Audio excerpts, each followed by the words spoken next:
Sa isang dragon fruit farm sa San Rafael, Bulacan, makita ang isang hindi pangkaraniwang makina. Ang pump na ito ay tumutulong sa irigasyon. Nako-convert din nito ang enerhiya upang maging kuryente. Ginamit ng may-ari ng tanimang ito na si Edilberto Marcos o Mang Eddie ang kanyang kaalaman bilang electrical engineer upang magawa ang pump na ito. Ang isang bahagi ng multifunctional pump na ito ang siyang tumutulak ng tubig papunta sa palaisdaan kung saan kapag umapaw ay magsisilbing irigasyon. Samantala, ang mga nasasamang mga dumi ng mga isda ay nagiging pataba sa mga patanim ng gulay. Sa kabilang bahagi naman ng pump, nagaganap ang pagko-convert ng enerhiya para maging kuryente, nang sa ganon ay makapagsindi siya ng ilaw at makanood ng telebisyon. Itinuturing niyang personal na ambag ang ginawa niya para sa mas mahusay na pamamaraan ng pagsasaka o sustainable farming. Ang sustainable farming o sustainable agriculture ay ang produksyon ng pagkain, fiber o iba pang mga halaman at hayop gamit ang makabagong paraan ng pagsasaka. Layon rin itong protektahan ang kapaligiran at kalusugan ng mga tao at hayop.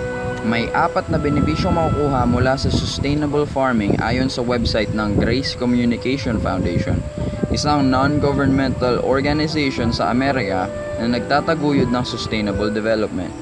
Isang taon na ang nakalipas mula nung nakapanayam namin si Mang Eddie kung saan nilahad niya ang kanyang mga gawi maging ang kanyang hangarin na magkaroon ng sustainable farming sa kanyang taniman.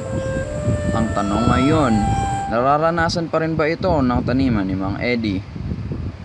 Isa ang environmental preservation sa mga benepisyong tinutukoy ng nasabing website. Tumatalakay ito sa iba't ibang pamamaraan ng pagsasaka tulad ng crop rotation o ang pagpapalit ng tanim kada isang panahon ng ani. Layon ng pamamaraang ito na mapanatili ang kalusugan ng lupa at mawala ang mga peste na naninira sa sinundang pananim. Isa ito sa mga gawing nabanggit ni Mang Eddie noon, pero ayon sa isa sa kanyang mga katiwala na si Luis, hindi na daw ito nagagawa dahil sa kakulangan sa budget. 7 taon nang naninilbihan si Luis sa taniman ni Mang Eddie, kaya naman nasaksihan niya ang mga pagbabago dito. Dagdag pa niya, tumigil na sila sa pagtatanim ng iba pang uri ng gulay tulad ng talong at ampalaya dahil matrabaho at magastos ang pag-aalaga sa mga ito. Sa madaling salita, kakulangan sa tao at sa pera ang naging sanhi ng paghinto ng dating nakasanayan. Isa pa sa mga tinutukoy na benepisyo ay ang proteksyon ng kalusugan ng publiko. Dito papasok ang pag-iwas o hindi paggamit ng mga pesticides na maaaring magdulot ng sakit sa mga kokonsumo ng mga pananim na ginamitan nito. Ganun pa man, nilabag din ito sa taniman ni Mang Eddie.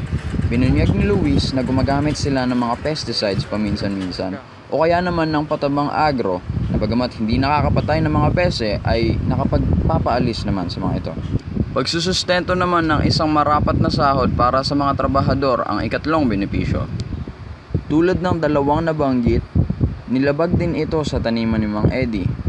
Hinaing ni Luis ang mababang pasahod sa kanya na siyang naging rason upang lisanin niya ang taniman noon. Anya, kumikita lamang siya ng humigit kumulang 100 sa loob ng isang araw. Ngunit hindi pa ganong katagal na panahon ang lumilipas, bumalik rin siya matapos siyang pakiusapan ni Mang Eddie at nang mapagkasunduan ng dalawa ang kanyang magiging panibagong sahod na umabot na sa 200 piso. Bukod pa dito, kung dati ay isa si Luis sa 8 katiwala ni Mang Eddie, ngayon ay isa na lamang siya sa 2 natira dahil sa pagkakaltas ng tao dulot ng kakulangan ng budget. Ang huling benepisyo ay ang pagsisiguro sa maayos at sapat na pamumuhay ng mga hayop. At tulad din ng mga nabanggit ng benepisyo, hindi ito na isa katuparan sa loob ng taniman ni Mang Eddie sapagkat napabayaan ng mga hayop dito. Namatay na ang ilan sa kanyang mga alagang hayop tulad ng mga manok at kuneho. Ayon kay Luis, hindi daw muna sila mag-aalaga ng karagdagang hayop dahil pa rin sa kakulangan sa budget.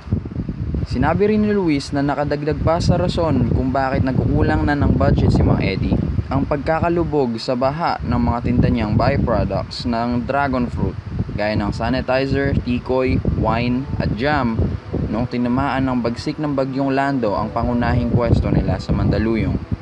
Ngunit sa kabila ng lumalabong pangarap ni Mang Eddie na makapagtayo ng isang sustainable farm, ay may balak pa rin siyang ipagpatuloy ang mga naudlot niyang proyekto para sa kanyang taniman tulad ng organic piggery na kanyang sinimulan noong nakaraang taon. Nabinbin man ang paggawa nito ng halos 5 buwan, ani ni Luis balak daw itong ipagpatuloy ni Mang Eddie.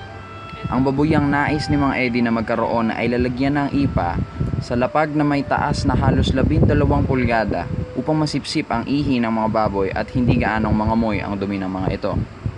Bukod pa doon ay magagamit ang mga pinagpalitang ipa bilang pataba ng kanyang ibang pananim. Humina man ang daloy ng kasaganahan para sa munting taniman ni Eddie, naniniwala pa rin ang kanyang mga tauhan na patuloy itutulak ng kanilang amo ang kanyang determinasyon at pag-asa na makamit ang kanyang hinihiling.